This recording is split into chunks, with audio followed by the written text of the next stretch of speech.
दुवाकोटको जात्रा यसपालिदेखि सुरु गर्दैछन्।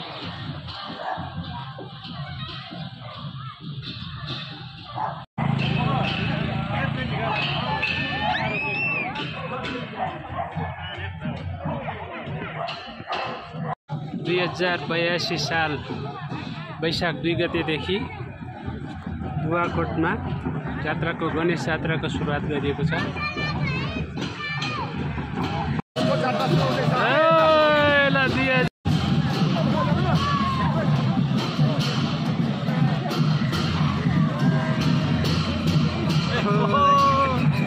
ल दाइले शुभकामना नयाँ वर्षको। अध्यक्षज्यू जात्रा जात्रा भएकोमा कस्तो लागेको छ तपाईँलाई? एकदमै हाम्रो पहिलो यो भैरवा गणेशको जात्रा हो। असाध्यै रमाइलो आएको छ। हेर्नुहोस् हामी सबै रमाइरहेको छौँ जात्रामा है। हामी एकले अर्कोलाई शुभकामना दिएर एकले अर्कोलाई सद्भाव राखेर जात्रा मनाउने गर्दैछौँ। यो जात्राले हामीले आपसी दाजुभाइको एउटा सम्बन्ध आपसी हाम्रो छिमेकीको सम्बन्ध अझै बढ्दै जाने हामीले विश्वास गरिरहेको छौँ। यो भगवान्ले हामीलाई पुरा गर्न चाहन्छ। ल धन्यवाद धन्यवाद वडा अध्यक्षज्यूलाई।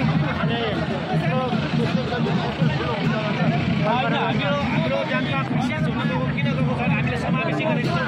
अहिले हाम्रो समावेशी क्रममा हरेक जाति धर्म बनाउने सबैजना छौँ। वेशभूषामा